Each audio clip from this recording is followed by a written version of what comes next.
Carlos Pena says, USA was never great, and it's not the richest country in the world. It's the greediest country in the world. We can change that. Here's the thing. A lot of people, because a lot of times people think that we on the left are just, oh my God, I hate America. It's like, no, here's the thing. It's like going into a house that is broken down and dilapidated. You can look and see, well, this has good bones, though. We can make something of this. America can be great. We just have to fix the foundation and build it up. And it's not going to be built up by being a demagogue and scapegoating other marginalized people. It's going to be by uniting, collaborating, and cooperating with the marginalized and the most disenfranchised in order to build it to be something great. This can be a great nation. It's just you have corporate dictators that are keeping us from it. They're the ones that hold us back. They made America weak. America's so weak, we can't even provide health care for everybody. America's so weak, we cannot provide housing for everybody. America is so weak that our child poverty has doubled. America's that weak. But we can make it stronger. And it's not by relying on these corporate dictators. No, it's by relying on the workers to build it up. And by seeing the humanity in everyone, even if they're different from us. That's how you can make America strong. I'm going to share this with everybody because I've shared this before many times, but this is actually more of a quick access. And I'm going to be sharing, let me see. Oh, can I show this? Yes, perfect. So I'm going to share this because this is California right now. So this is from the Out of Reach. This is basically from what Roger Meadows shared with me. So thank you so very much. So it says actually, let me see if I can enlarge. Can I enlarge this? Yes, I can zoom in. Okay. So it says in California, the fair market rent for a 2-bedroom apartment is $2,197. In order to afford this level of rent and utilities without paying more than 30% of income on housing, a household must earn $7,323 monthly or $87,877 annually. Assuming a 40-hour work week, 52 weeks per year, this level of income translates to an hourly housing wage of $42.25 per hour. That's state housing wage. Meaning because in California, minimum wage. Oh, how can I take this thing down? Because that's in the way. The hell with it. It says you have to work 109 work hours per week at minimum wage to afford a 2-bedroom. So you have to work 109 hours in California while being paid $15.50 per hour. Now, for a 1-bedroom, you have to work 88 hours a week. For a 1-bedroom, 88 hours a week. You need 2.7 full-time jobs at minimum wage, or 2.2 full-time jobs at minimum wage to do a 1-bedroom. And this has the breakdown. Oh, man, I wish I can. Hang on. Okay. So it says most expensive areas, Santa Cruz, Watsonville, right? So you need to make $63.33 an hour. San Francisco, you have to make $61.31. San Jose, $56.56. Salinas and $51.44, and Santa Maria, Santa Barbara at $51.29. So this is one of the reasons why housing insecurity is so high, because the rent is too damn high in places like California. This is ridiculous. And so when you have something like Section 8 opening up after 10 years in California, 10 years. Any reason why you don't think that those spots are going to get filled up quickly? Why in the hell do you think I'm advertising this right now on my channel just so that people can get to it quickly? Because I actually want people to not be housing insecure. Shout out to Rare Reality Revolution. Oh my God, you are a member for 11 months. Holy crap. Clap it up for Reality Revolution. Thank you so much. People who lost their homes to fire are offered Section 8 crumbs. Yes, and here's the thing. I think that that's crumbs. But my thing is like, I just want people to know that they can actually have this available so that they can have some type of relief. But my thing is like, the fact is that this is sad that after 10 years, it opens back up. So many people need housing security. And the fact is that I honestly think that the criteria actually should be larger. Because $50,000 a year is nothing in California. Nothing. Absolutely nothing. Because look, let me show you. $50,000 a year in California, that's what, $22 to $25 an hour? You have to make $42 an hour per hour in order to have housing. That means you need to make over $20 an hour more. So yeah, people are suffering, right? I can go to Florida. In fact, I will. Let me go to Florida because where I live, because that's also very important. I live in Florida. And even still, in Central Florida, it's still ridiculous. $30.59 an hour. We're not even at $15 an hour yet. We're not even at half that. Right? You have to work 111 hours at minimum wage, which is $11 an hour now, in order to afford a 2-bedroom. You have to work 92 hours a week in order to afford a 1-bedroom. The most expensive areas in Florida are Monroe County, Miami Beach, Kendall, West Palm Beach, Boca Raton, Fort Lauderdale, and Naples, Immokalee, Marcos Islands. So these are some of the most expensive areas in Florida. These are where the rich people live. That's how bad it is here in Florida. And one of the reasons why Florida is so bad, and it's number 11 on the list, is because we have a huge, massive influx of people that are moving to Florida. Why are people moving to Florida?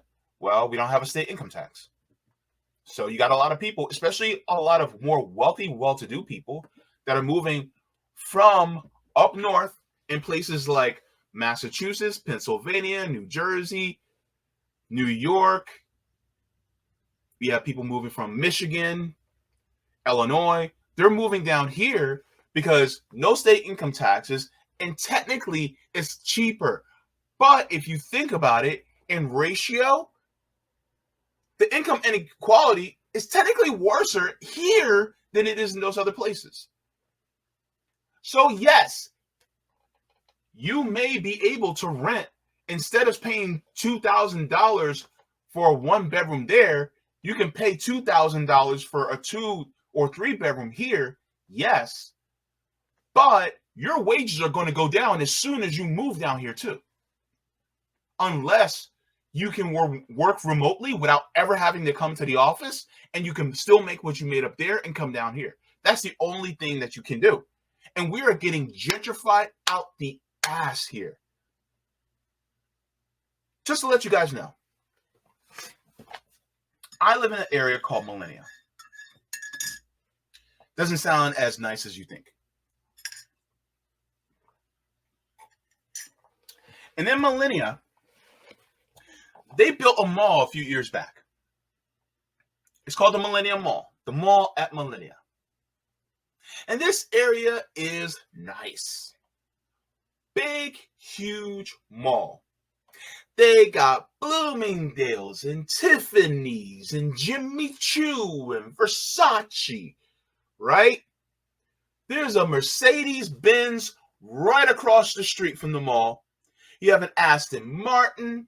They have the Audi dealership. I mean, it is, right?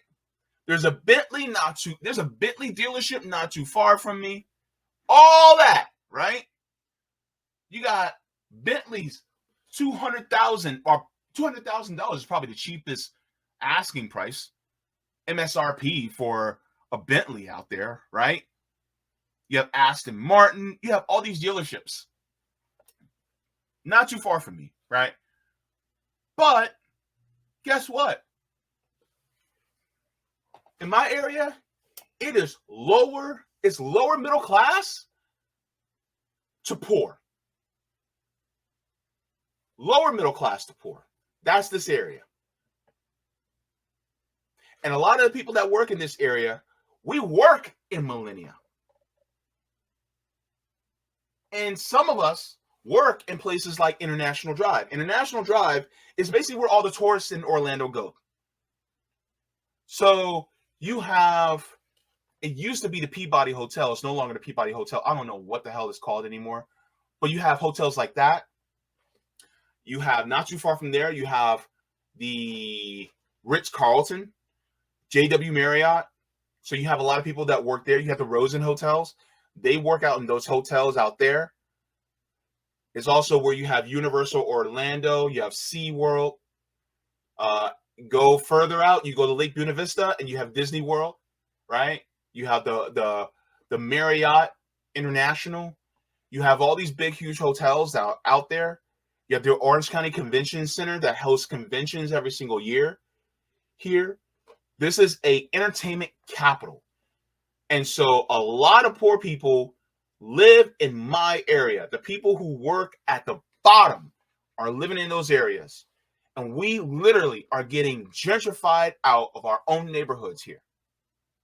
And so when people talk about, well, things are doing okay, it's not okay for most of us.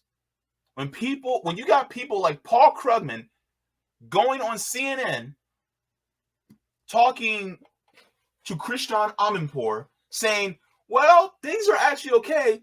People are behaving like it's okay. They're just saying it's not. It's because they're not actually talking to us.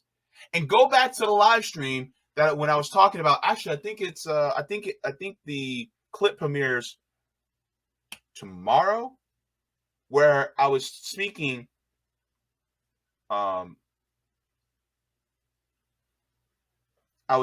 to my guest on there, Larry Sharp. And Larry Sharp was talking about how you literally have to buy in to pay for these polls. And it's all based on money. So these polls are not calling people like me. They're not calling people like you to find out that people are really hurting. They don't care about your voice. They're calling the rich folks, and the rich folks and the affluent folks are going, yeah, everything's good. Everything's okay. How much you making? Oh, I make about $250,000 a year.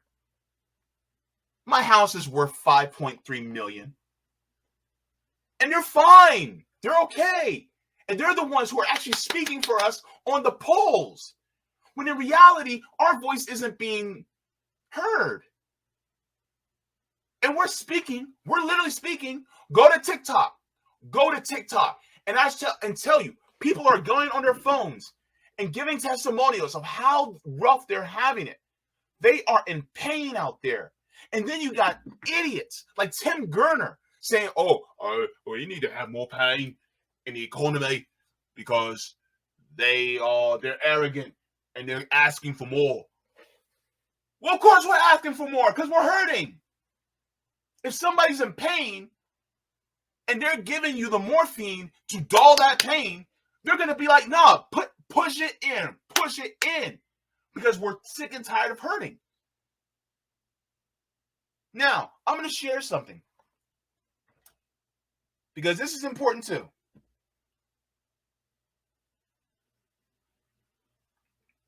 Because we're sick and tired of being sick and tired. Is this it? No. So this was a gentleman that was at a city council meeting, and he gives a speech. And I meant to share this a week ago, but I forgot. My apologies. But I want you guys to see this, and this has to do with housing too. So let's go. I'm with Working Class and Houses Organizing Alliance. As has been already stated, the ACLU has made another statement threatening to sue the city because of their anti-houseless policies. This happened, was it 5 years ago? And y'all backed down on your aggressive solicitation ordinance. But we can see that this is not going to fix anything, because directly after that, they've littered the entire city with anti-houseless signs. They have removed every seat from the parks. Nancy Vaughn was quoted suggesting more aggressive sprinklers, I think, to shoo houseless people off like animals. Now we're seeing signs that basically say that if you smoke, you'll be arrested. And if you feed people, that eventually, after a couple warnings, you will be arrested. So clearly, suing people isn't going to work. I mean, because even if the ACLU does sue you, like you don't back off on this one thing, which you probably will, you're just going to pay your lawyers with our tax dollars. We still pay for it. So I'm going to say this again. Why is this happening? Why can't our city do something? It's very clear that the houseless population is growing because of an economic situation. I think we can all agree. It isn't drugs. It isn't laziness. It isn't lack of jobs, right? It's that this economic situation generates poverty. And why are they, instead of, taking our tax dollars and making sure that there's a future, because for us and for them, because eventually when there's an army of houseless people, who do you think we're going to come after? Have y'all figured that out yet? Right? Why haven't they? It's because they can't see past that. It's because the rich don't want to see the poverty they create. It's unsightly. Poverty is unsightly, and the poorest of us are the most unsightly. That's all it is. They want to imagine, dissociate from the poverty they create. And I'd say at a very bare minimum, that the rich should be forced to be faced with the poverty they create, at the bare minimum. So I don't think suing is the solution. I don't think polite conversation solution. I don't think this speech is a solution. What do I think is a solution?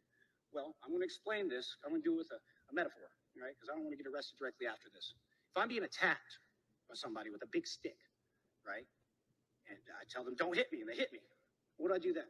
Well, I could more aggressively tell them, don't hit me, right? And they strike me again. What do I want to do? Do I keep letting them hit me? Do I pray? Do I beg, please stop hitting me? No, I think what you do is you snatch that stick from them. Just so you know how serious I am. Snatch that stick from them and hit them back. When they try to get up and take a room, hit them again. And I tell you, that is my suggestion. And then we build a world where housing is free, water's free, and clothing is free. And then we're safe. Thank you.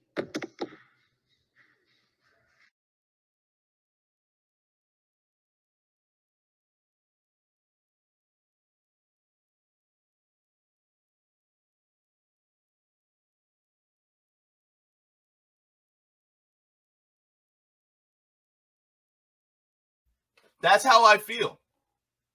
Take that stick away from them. These corporate dictators have been beating us over and over again. And every single time. And their goal is to keep us sick enough and poor enough so that we do whatever the hell they want, instead of actually living and thriving. They want us barely able to survive. And then they lobby the governments, and they'll tell us, well, you guys just aren't working hard enough. And then they make sure that they buy up the government, and then once they have their hands on the government, guess what? You only get Section 8 after 5 or 10 years. So even then, that's still wholly inadequate. Don't make it so that if you're on disability, you don't get hardly anything. The VA is severely underfunded. Trust me, I talked to a VA doctor. Severely underfunded. Support our troops until they come home with an injury. What the hell is that? Our elderly, they don't care about them. Talk to people who are elderly right now. Talk to them. Ask them how much is their Social Security check. These are the people that are actually running shit. And then when they put us into a position of homelessness. Then they do all this anti-homelessness infrastructure. They'll make it so that you can't sleep nowhere. You can't get shelter nowhere. And even if you get a shelter, even if these shelters have these arbitrary rules, you have to be in by this time. You can't do this. You can't do that. Some of them are super religious. Or if you want to be in our shelter, you have to conform to this religion. You have to pray this way. You have to worship this way. You can't you can't sleep on our beds if you don't obey this religion.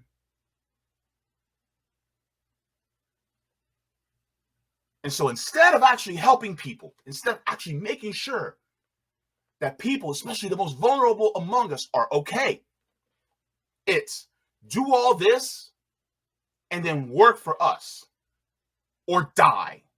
Or die. That's basically what it is.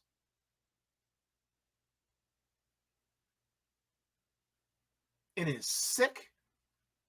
It is twisted. It is inhumane how they do us. It is not your fault that you are in this position. It's not your fault that you have to apply for this type of assistance. It is not your fault that you need this type of assistance. It is not your fault that you have to.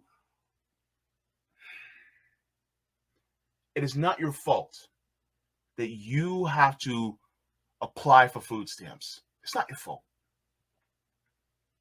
I'm going to say this to the mountaintop. It is not your fault.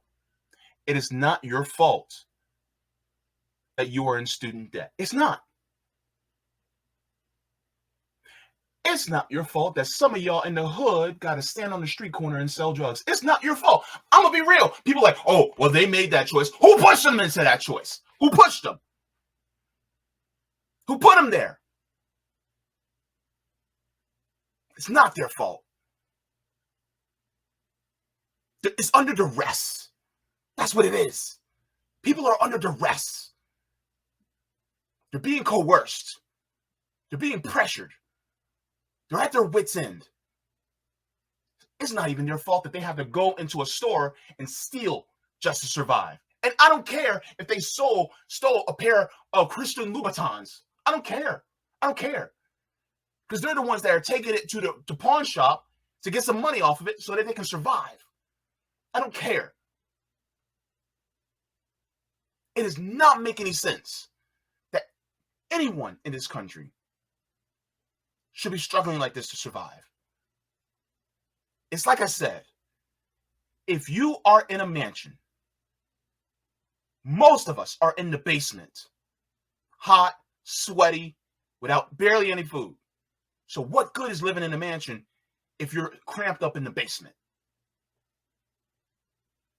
People say, oh, you live in a mansion. So fucking what?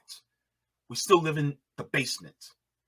Everybody else, well, the small number of people are living in the top floors, living it up, keeping us down here.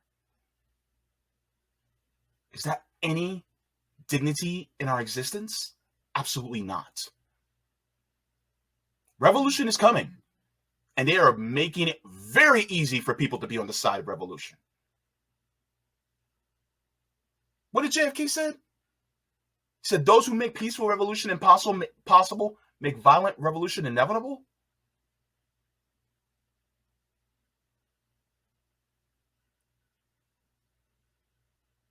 This is why independent media has been sounding the alarm. This is why they're building Cop City. Because they know people are getting tired. This is why they're building it. Because they know that once you get to your wits' end, then they put you in prison and now you become a chattel slave once again. Peep game. This is what they're about.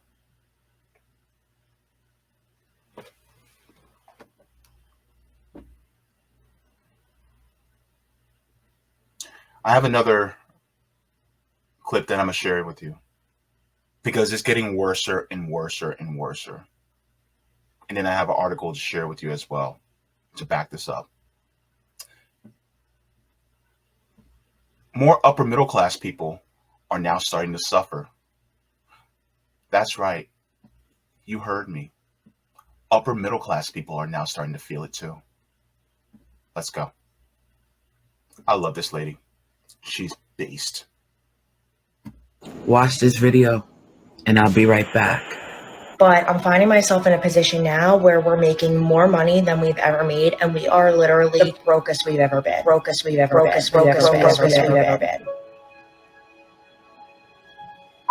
But I'm making the most money I ever had my entire life. My husband and I, between the two of us, gross, make like over $80,000 a year. And if you told me a few years ago that $80,000 a year was not going to be enough for a family of four. I make more than what I made back in 2015. But I am still literally living paycheck to paycheck. I have to work 60 hours a week and make $80,000 a year to make ends meet. That's insane. I can't even begin to wrap my head around it. Financially, I don't understand anymore. I don't understand how I make $34 an hour and I can't function. I can't pay my bills. There's nothing in my life that I can look forward to long term. Like, I can find things that excite me or make me happy or that I'm thankful for.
It was always a class war.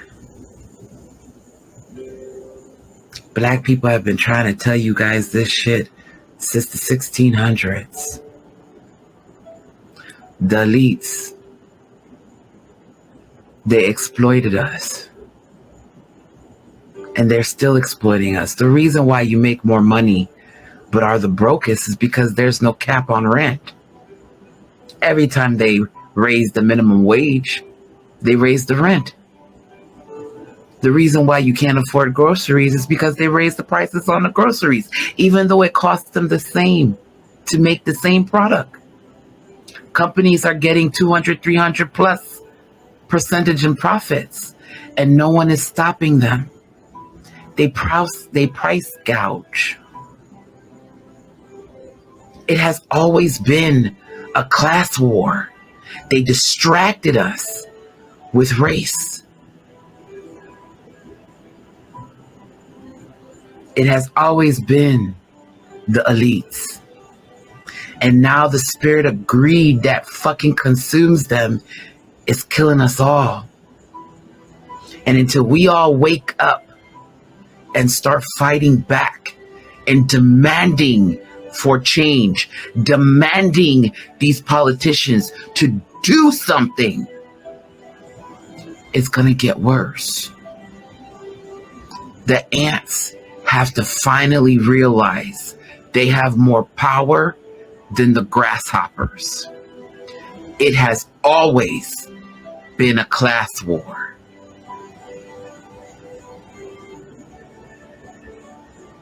Like I've said in my previous videos, there's a little over 2,600 billionaires and millionaires, and they hoard $13 trillion worth of wealth. It's time to wake up,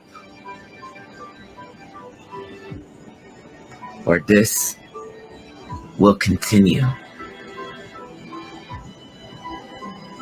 Start holding these politicians' feet to the fire. It has always been about money.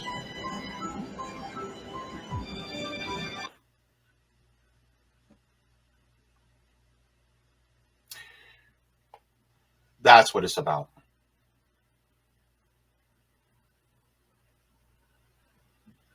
And so there's a lot of people right now that are even becoming more affluent. They're actually suffering too. They're feeling it now too. They're living paycheck to paycheck. This is out of fortune. Out of fortune. More than half of Americans raking in $100,000 a year or more are living paycheck to paycheck. Can you believe this? This came out in January. It says the number of Americans living paycheck to paycheck is almost reached the high levels seen during the onset of COVID-19 pandemic, during the days of lockdowns, business closing, and mass panic. About 64.4% or 166 million of U.S. adults reported having no money left over at the end of the month in December of 2022, just shy of the 65.7% who reported living paycheck to paycheck in March of 2020, according to the latest edition of Payments New Reality Check, the Paycheck to Paycheck report. So this is the graph of Americans living paycheck to paycheck. Says that's also about 9.3 million more who ended 2021 living paycheck to paycheck. But this time, high-income Americans are not immune. Approximately 8 million of those newly scraping by Americans are from higher income brackets. About 50.8% of those earning over $100,000 reported living paycheck to paycheck in December. The number of high-income Americans living paycheck to paycheck last December was up 9 percentage points from the 42% who reported similar struggles in December of 2021. In contrast, the share of middle and lower income Americans who reported living paycheck to paycheck remained relatively stable over the last year. It says, here's the why. It says, but why are higher income Americans struggling more now? Persistent high inflation is certainly part of the equation, but a looming recession, high interest rates, volatile financial markets, and white-collar layoffs are also hitting higher income earners. Remember when we talked about how Facebook, Twitter, Google, all these tech giants suddenly just dropped a lot of their workers off? They laid off a ton of workers. These were high income earners. They said, you know what? Don't need you. We have AI now. Bye.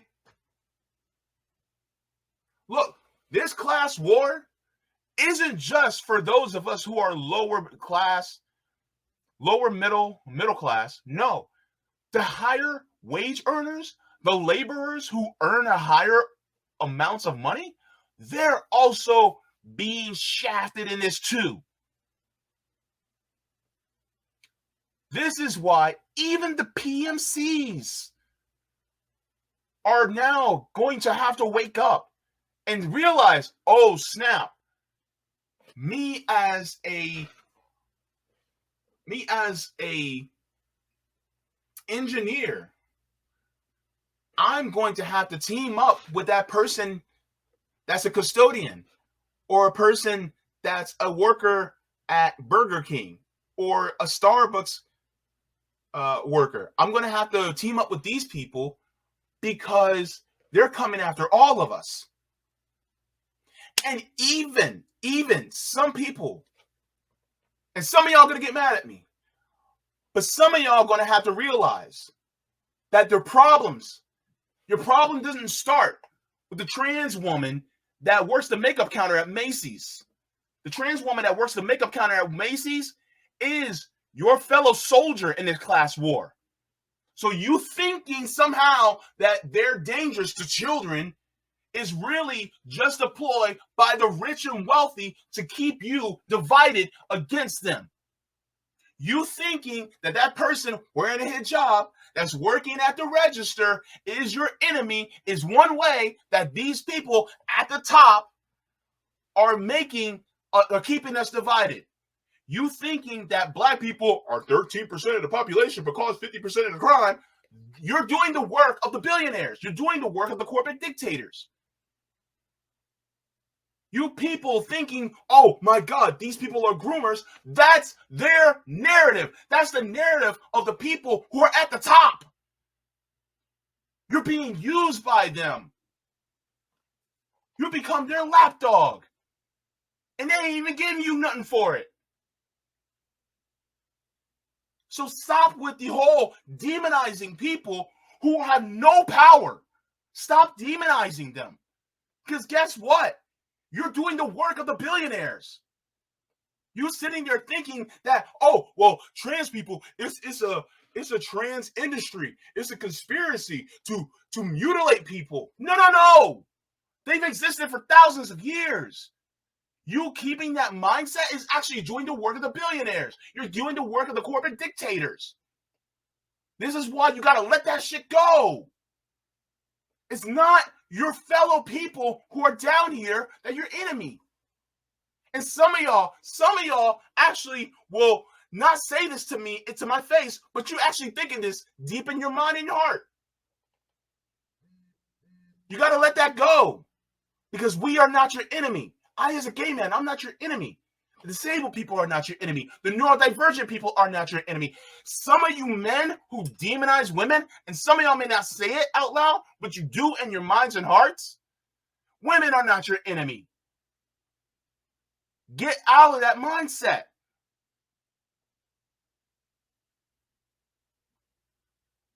And realize that they not only use class, but they also use other immutable characteristics and other characteristics like religion and immigration status to keep us divided. So this is the point. This is why they also use class and they mix it with race. They mix it with gender. They mix it with social status, all these different things in order to keep a hierarchy.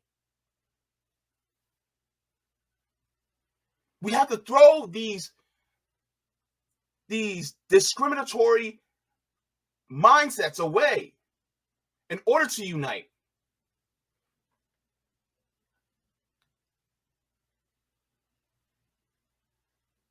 The people without power who you think something nefarious about, they are your fellow workers.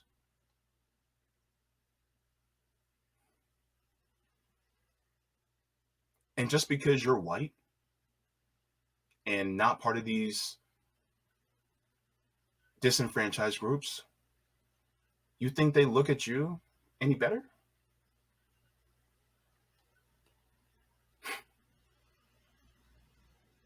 You're trash to them. You're trash. You're garbage to them. You're refuse. They don't care about you either.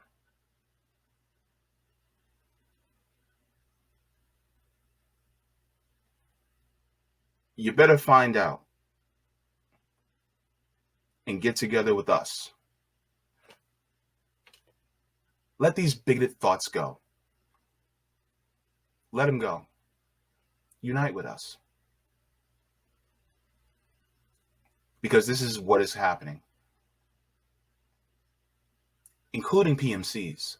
Don't think just because you spent years at college, you got your master's or your doctorate or your JD and think, oh, well, I'm good, I'm fine. No, you're not. You are not. You need to unite with us, because guess what? They're coming after you too.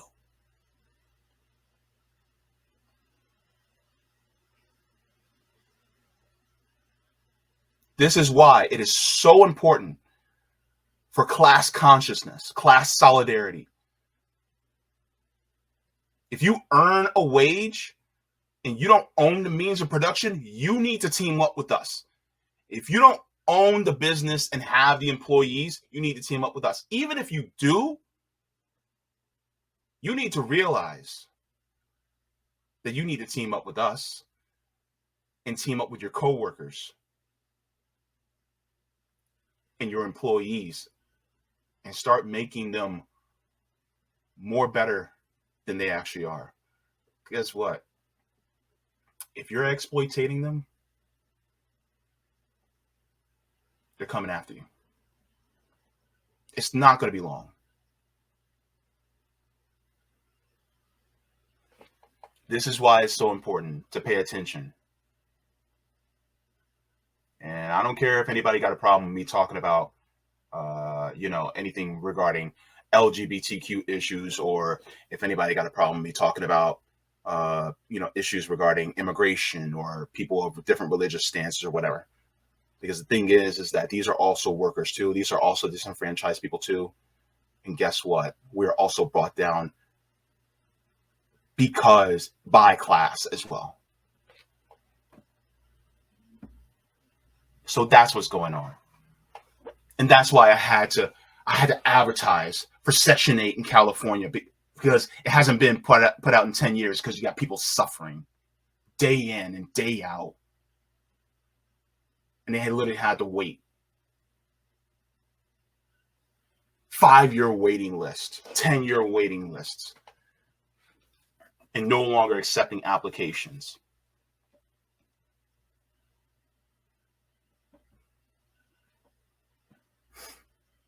I like what Serena Sawyer says, even Jesus threw hands, just saying. You're a Christian.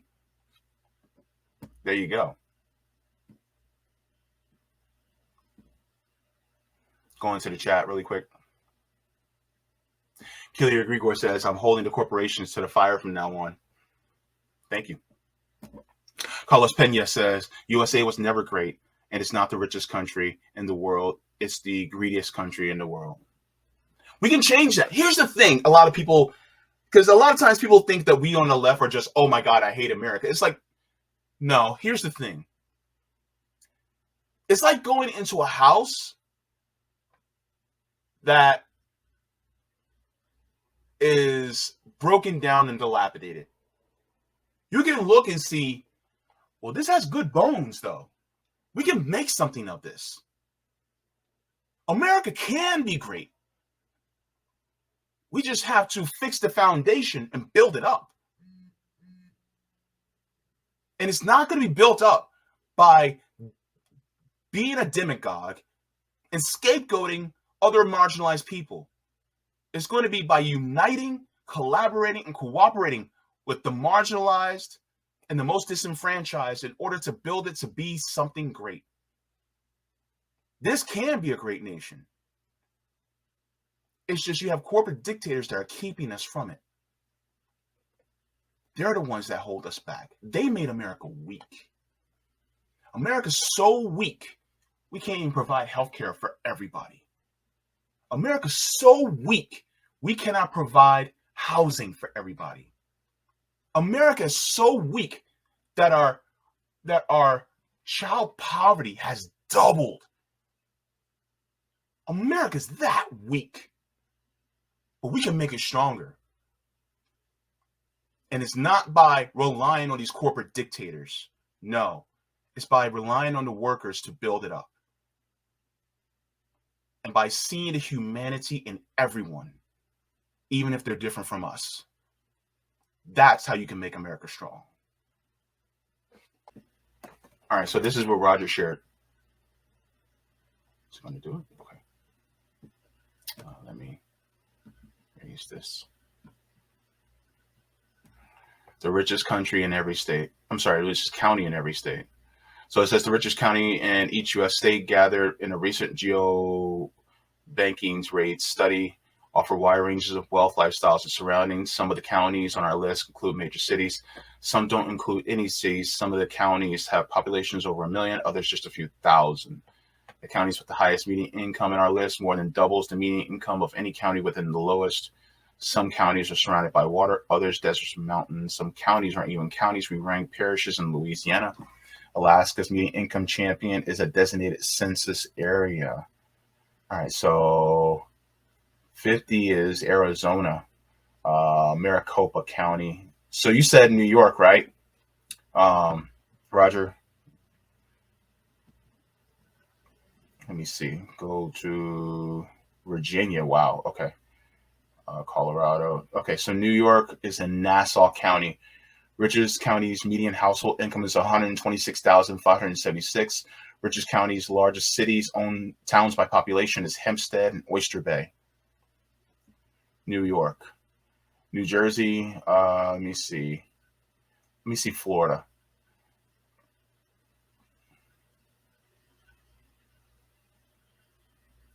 Let me see. I'm curious about Florida.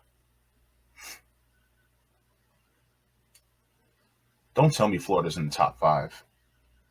Oh, here it is. Okay. Florida is St. Johns County. Richest county's median household income is $88,794. Richest county's largest cities, towns of St. Augustine.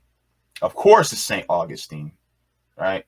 Michigan is Livingston County. Let's see. New York, Colorado, Maryland, Howard County. Richest median household income is $129,549. Richest largest cities is Columbia, which is unincorporated. California, Santa Clara. Household income $140,258. Richest largest cities, towns by population, San Jose, Sunnyvale, and Santa Clara. And in Virginia, where probably a lot of politicians live, is Loudoun. It's Loudoun, whatever it's called. It says the richest median household income is $156,821. Richest counties, largest cities by population is Leesburg. Wow. And then there was this also that was shared. Let me see here.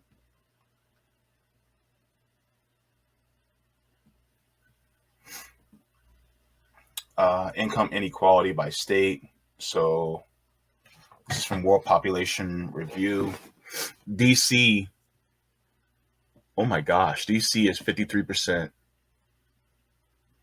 New York is 51%. Florida is 49%. Holy crap. So basically this is, let me see, income includes revenue. Let me see, income, let me see.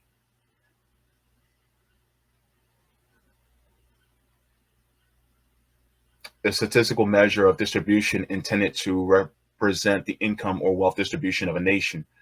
It ranges from 0 to 100%, with 0 represent perfect equality and 1 representing perfect inequality. A higher Gini coefficient means greater inequality. The Gini coefficient will be 0 if everyone in the nation had the same income. So the income inequality, the highest income inequality is in Washington, D.C. Does this surprise anyone? I'm not surprised. Thank you so much for this, Roger. I am keeping this. And then New York is the second. Connecticut, Louisiana, California, then Florida. Wow. So Florida is winning the top 10 states of the highest wealth income inequality. And we're above Massachusetts. That's crazy. And New Jersey.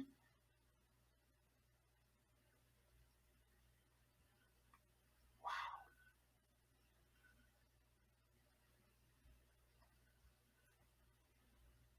So the top 10 states.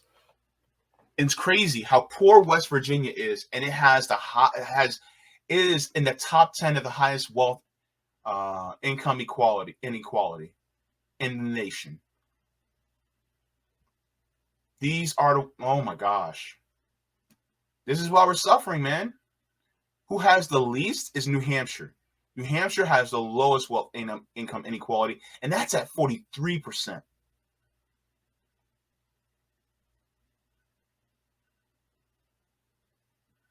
Nothing below 40%. Nothing. And it's getting worse.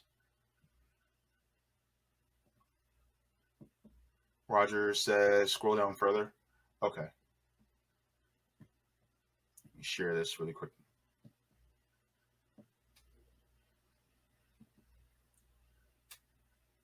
Hang on. Oh, snap. Income inequality by state. So 53%. So the average income of bottom 99% is 61,102.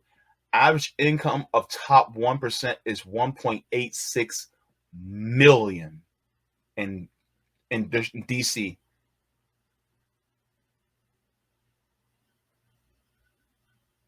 Wow. New York, the average income of the bottom 99% is 49,000. It's over 49,000. Average income of top 1% in New York is 2.2 million. Let me go to Florida. That's where I live. Average income, the bottom 99% is $39,094. Average income of the top 1% in Florida is 1.54 million. Top 10% ratio to bottom 90% ratio is 12.37. Wow. If you're in Massachusetts, that's where Sabby lives. Average income of the bottom 99% is $61,000. Top is 1.9 million.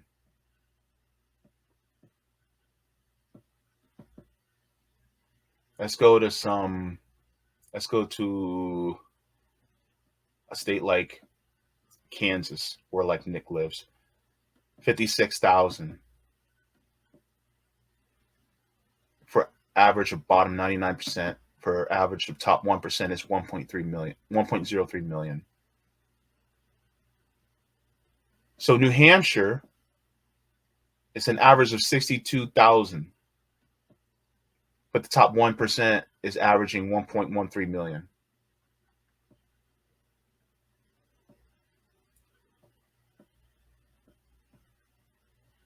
This is crazy. And people wonder why. The pitchforks are coming, man. They are coming.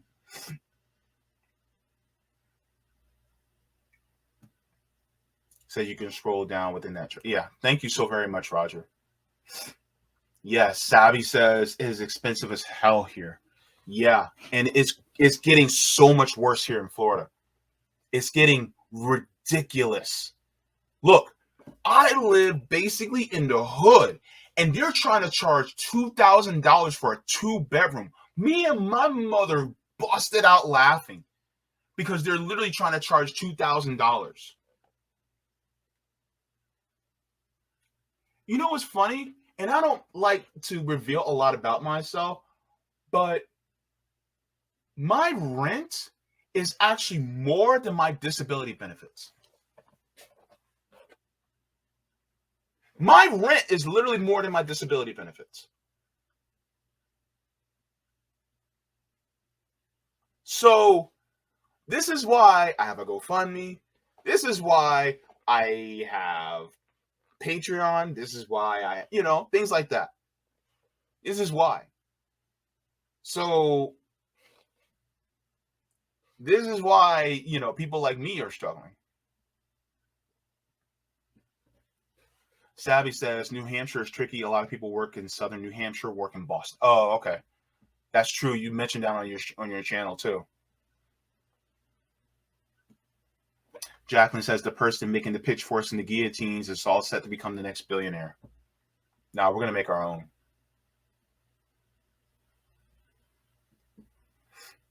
Oh wait. JB, they want a lot around here.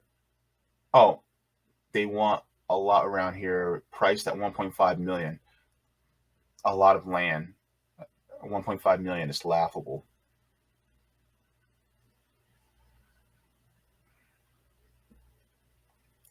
Jacqueline says I'm charged $492 a month for my 2-bedroom property. If I was renting privately, I'd probably be charged over 1,200 pounds. Wow.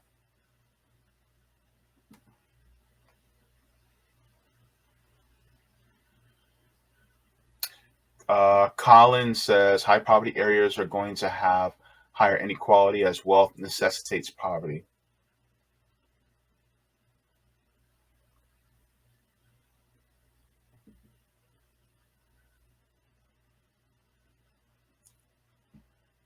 Yeah, exactly, Black Unigriffin.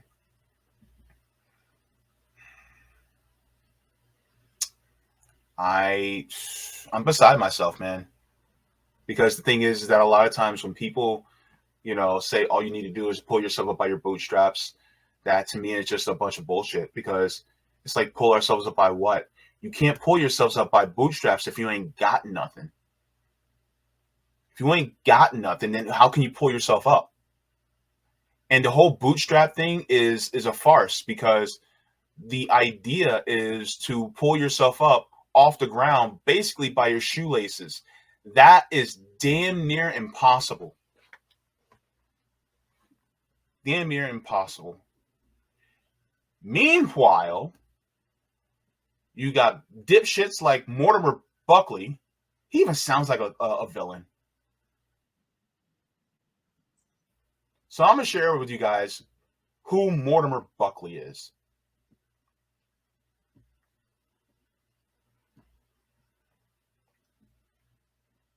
So, God, I love TikTok. People in the shop, and they were talking about the world's richest men. So they mentioned Elon, Jeff Bezos, and I should have spoken of them, but I didn't. So I just wanted to put this out here. The world's richest, most powerful men are not found on that list because their wealth is hidden in companies. Their wealth runs in the trillions. For instance, Mortimer Buckley, he is the CEO of Vanguard. Larry Fink, he's the CEO of BlackRock. Those two companies own everything. So for the purposes of this video, I'm only going to stick with Vanguard, so Mortimer Buckley. So Vanguard owns all of these, and they own all of these, and all of these, and all of these, and all of these, and all of these. And these are just the top 50. And the reason that you've probably never heard of Mortimer Buckley is... Let's go back, because I want to read some of these. Okay. So, they own everything. And they own... So Vanguard owns all of these, and so, Apple, Microsoft, Amazon, Nvidia, Google, Tesla, Berkshire Hathaway, ExxonMobil, and they own all of these. United Health, Meta, which is Facebook, Johnson & Johnson, JP Morgan Chase, Procter & Gamble, Visa, MasterCard, Home Depot, Chevron, and all of Broadcom, AbbVie, Lilly,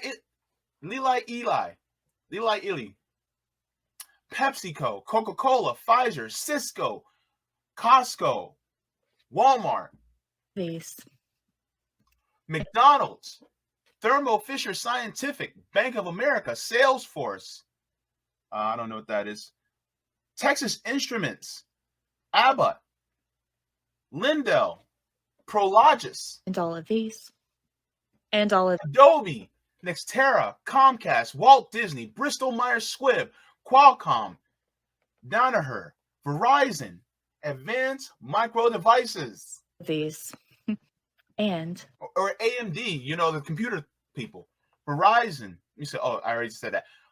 Nike, Philip Morris, which is Mixed Tobacco, UPS, Oracle, American Tower Corp Network, I don't even know what that is, Wells Fargo, Netflix. all of these. And these are just the top 50. Yes. And the reason that you've probably never heard of Mortimer Buckley is because you can't find his name on a list because it's under the business Vanguard. Vanguard owns everything. And whatever they don't own, BlackRock owns. They own everything. All of the food that you eat, all of the media that you consume. Just to answer Colin, it's they own pieces. Sometimes they'll own like large chunks of every company. So that's how, and then you'll have them that own a chunk, like Vanguard will own a chunk of the same company as BlackRock. So let's say 17% of Walt Disney Company is owned. Hang on, let me put this bigger. So it's like if Vanguard owns 17% of Disney, well, then BlackRock will own another 17%. So a third of Disney is owned by just those two companies. And then let's say State Street owns like another 15%. So then you're getting into half the ownership of these major companies, of this major corporation is owned by these three.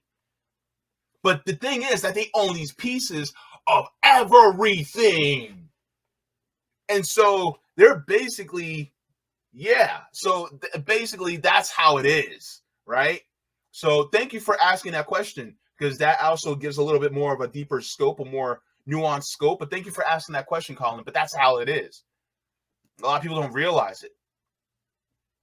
This is it's sick.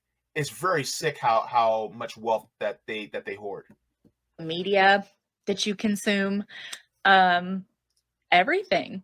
And even though Vanguard is technically owned by the shareholders, the ultimate decision maker is Mortimer Buckley, which means he is sitting on trillions of dollars. He's the one making decisions, which, by the way, I admire that. I can't. I'll let her explain why. But the thing is that people like Mortimer Buckley and Larry Fink are some of the most dangerous people in the world. I'm going to repeat myself. People like Mortimer Buckley and Larry Fink are some of the most dangerous people in the world. And you don't even, some of y'all never even heard these names before. And people will be like, oh my God, but what about JP Morgan? What about the Vanderbilts? And what about the Rockefellers? Yeah. They're also part of it. But some of these people that you don't even know their name until it's said on this program, y'all never heard of them. And y'all finding out that these are some of the people that are making your lives as shitty as they are right now. Like I said, it's not your fault, but it's definitely theirs. Savvy says Larry Fink is worse than Elon and Bezos. Thank you. Wise words from Savvy. If you don't trust me, trust Savvy. They are worse.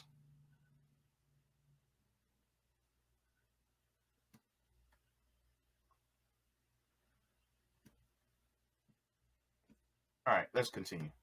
Can you imagine the stress that has to cause, knowing that literally everything in the world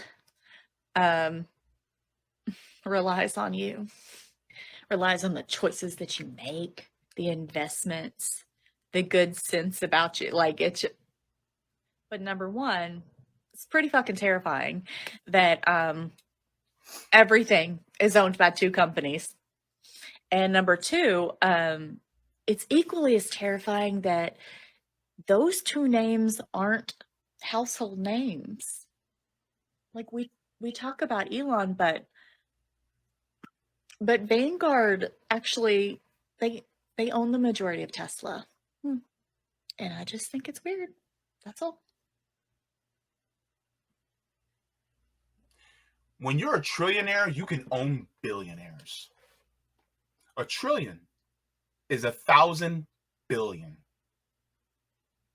That's how big it is. A million seconds is 11 days. A billion seconds is 33 years. So how much is a trillion seconds?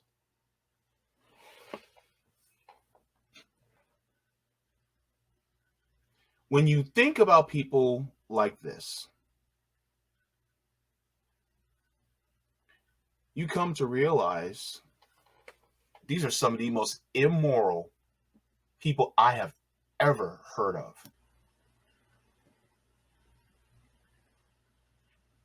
So yes, this is why it's important that we pay attention and try to unite with our human family against these people.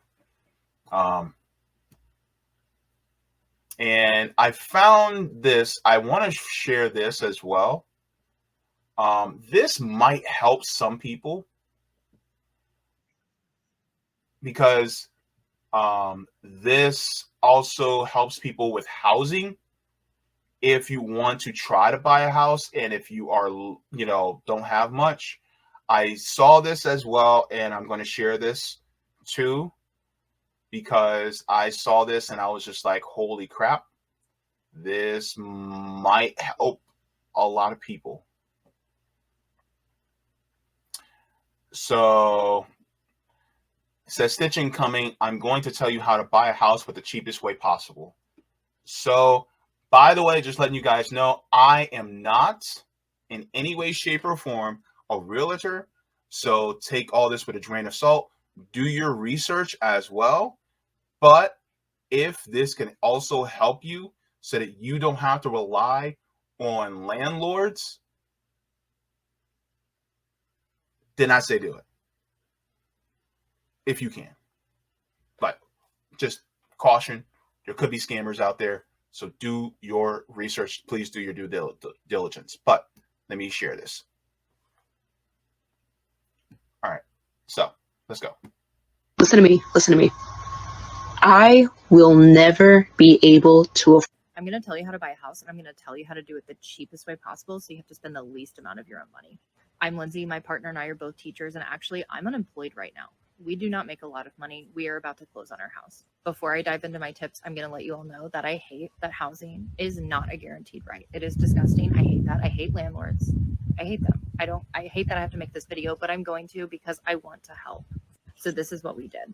Number 1, you're going to look for a grant funded program that's going to help you with your down payment assistance. A lot of these require a certain amount of income requirements, like you have to make below the certain amount. I think ours was 80. Yeah, we don't make that. So we qualified, and this video is not for people that aren't going to qualify for that. Your lender can tell you about certain options. You can also do some research online. We were told about ours through our lender, and this grant was used between 4 different states. So typically they open up in March, and they usually run out of money by the summer. We were able to secure some, but not all that we needed just because it was so late. So after you have secured grant funding, which you can find out again through your lender, you are going to look for a house that has been on the market for a while. I was looking at houses that had been on the market for 30 days or more. And the reason why I did this is because I want the seller to pay for my closing costs, or at least most of it, because who has the money to pay for a down payment and closing cost? We know that this is a buyer's market. So if you're looking at a house that just listed, they're not going to pay for that. They're not going to do anything. You're going to have to go above asking cost. But with the houses that have been on the market, you get to go below and you get to ask for things. I know this is not ideal, and it was not ideal for me either, but we ended up finding a place that we do like. It just needs a couple things that we can do later on when we probably will have more money. So now you have your grant funding and you're going to have some money from the seller. And if the seller agrees to some, but not all, you can also up the sale of the house. Like you can pay more on your mortgage and more that you borrow. So then you can get help during closing. And if the house has been on the market for a while, they're probably going to be more likely to agree to these terms. And that way you don't have to bring as much to closing. With that being said, you'll probably still have to bring some money to closing, but it will not be the outrageous amounts that you think that originally you were going to, because who has money for that? There is no way we'd have money to pay all of this, even all of our closing costs. This is such a frustrating, daunting process that I wish that we did not have to do. And it is unfair, but I hope that these tips and things that I've done kind of can help some people out. So if you can get a grant for down payment for a house, if you can do something like that, then by all means do it. I don't know, exactly where you can go, but if you can get a grant for that and then use it in that way, then by all means.